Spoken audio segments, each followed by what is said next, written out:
I broke no contact with my awful family, thinking things might be different this time around, but it's been worse than ever and I have nowhere to go. I just need to vent about this because I am incredibly depressed and I feel so alone. I went no contact with my family when I first left for college at 18. It lasted 2 years and then it eventually went low contact because I felt guilty about not talking to them. My mom was extremely abusive. She would strangle us, punch us in our backs, etc. You know how it goes. She never physically abused us when our dad was around, but the verbal abuse was enough to make him consider leaving her. Because of this, I have severe depression and PTSD and I had to go on medical leave from college. My mom begged me to come home for around 2 months before I gave in. I missed having a family and I am so stupid for being weak and giving in. Since I've been back, my mom has been doing weird things. She'll want me to get drunk with her, but I really can't drink alcohol because I'm on Celexa. When I refuse to drink, she'll give me the silent treatment for a few days. I'm always getting the silent treatment and it hurts. Today my mom asked me if I wanted to just live here and not go back to school. That made no sense. Why would I want to not complete my education? Also, I don't like the constant silent treatment, so I don't like being here. I told her that I'd rather go back to school, and she started yelling about how I can just go to the community college here. She started crying about how I didn't love her and my dad told her to stop being so dramatic. My sister came in and asked what happened.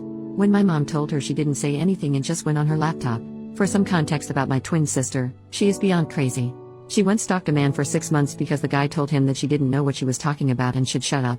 She found this guy's identity from a few Reddit comments and started physically mailing him things with death threats. She signed his Reddit username to everything. If I knew she had done this, I wouldn't have come here. My sister then sent me a PM on Reddit that said, "You dumb bitch. I hate you so much. You're a piece of trash and I'm glad you were SA'd. No one loves you and no one ever will, and how effing dare you make my mom upset. She has been kind to you and all she wanted was for you to stay here. You're never going to be anything and I know you've been feeling suicidal, so why stop feeling that way and just go unalive yourself? No one will care.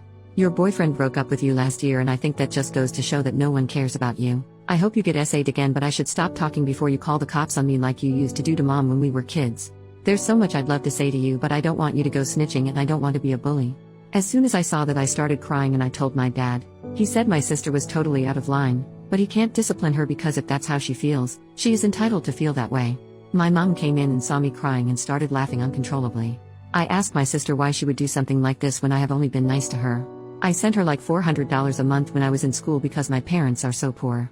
I deleted my account immediately and my sister said that she found my account because she snooped around on my laptop when I was out of the house. All my dad had to say about this is that it wasn't nice. I have no idea how to cope with this. My cousin said that I can move in with them next month when they get back in the country, but that's such a long time away. First update, 10 days later, my hands are shaking, but I am on the way to a domestic violence shelter. I am very afraid. The family who was going to take me in said that my mom asked them not to get involved and they don't want to make her mad. She didn't even have to know I was there. My entire family has known about the abuse and they tell me it's awful but have never done anything. Not a single thing. I look a mess because it all happened fast. An object was thrown at me and nasty things were said. My life was threatened. I didn't even have time to shower yet. I am at the emergency room getting my medicine. The shelter is paying for it. I'm afraid of getting judged because I actually rolled out of bed and look so awful. But I had to escape.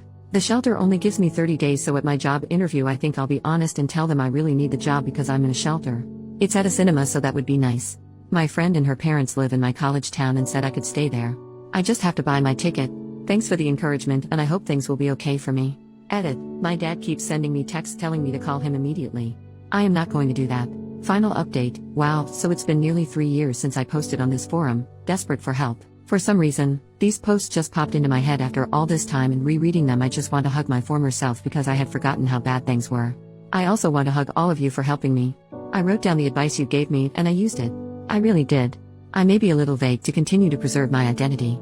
So here goes the last update to this saga. And it's a happy one. The shelter that I stayed in was very nice and brand new.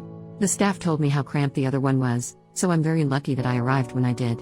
After the first day, my nerves relaxed and I could just breathe. There were about 7 other women there and we each had our room with a nice bathroom. I was the youngest there and the other women gave me advice about life and they even did my makeup for interviews. We each took turns cooking, per the rules, and we developed a nice bond. The staff was so amazing and they also talked to me about life. I felt so safe at this place because of the security. Oh, I almost forgot. A church group came to give quilts they had made for us and I still have mine.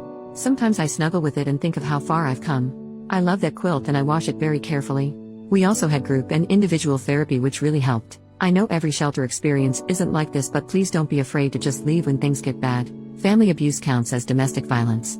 I was able to find a job that paid more than the movie theater offered, and I told them that I didn't plan on going back to school in the future. Yes, it was a lie, but there was no way I could afford rent by working at a movie theater. I decided to look for my own place instead of just staying with a friend that offered because I needed stability, and if things got bad, I didn't really have a support net and would have to start over. I had no reason to think things would go bad, but after leaving such a bad situation, I guess nothing felt secure for me anymore. I rented a room and my roommate was never home because he was a truck driver. I didn't feel very comfortable staying with an older man I didn't know, but I had very few options. He was very nice, and because our schedules never aligned, we left each other goodbye notes since we couldn't do it in person. I still have his note. I did go back to school the next semester when my medical leave was over, but not at my original school. I felt like I needed a fresh start, and my family knew about the old school anyway, so I applied to different schools. I got into a great school. I told my story, of everything I had survived, in the essay. When my sister told me that I wasn't going to be anything, she was wrong. And I think she knew she was wrong in her assessment of me. I graduated this year and I have stability that I've never known before. Although I'm a few years older than I wanted to be when I graduated, I realized that sort of thing doesn't even matter, and the medical leave was beneficial. I just got engaged to a lovely man with a lovely family. They always tell me they're my family, and I'm so close with my future mother-in-law. It still feels weird. I had food poisoning for the first time a few days ago, and my fiancé left the house at 2 a.m. to get Pedialyte just to make sure I was hydrated. And when I felt like I was never leaving the bathroom, he told me he was going to make lentil soup for me. I didn't have to ask or even say anything.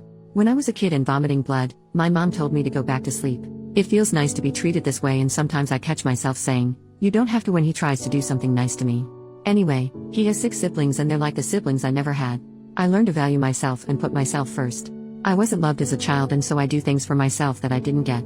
No one made me feel special, so I do it myself. I make it a point to buy flowers for myself weekly. A therapist recommended this to me, and it makes a difference. No one cared that I was sick as a child, so I make sure that I rest and relax without disruptions when I'm sick. No one valued my personal time or space, so I have days where I don't even answer my phone and just spend time with myself. Things like that. Thanks again to everyone. When I made that last update, I was crying and I really didn't think I was going to be okay. I was headed to a shelter with a 30-day stay, and I thought there was no way anything beneficial could happen in 30 days. I was very depressed and hopeless, and I had no idea things would have gone in such a positive direction. I'm so beyond thankful.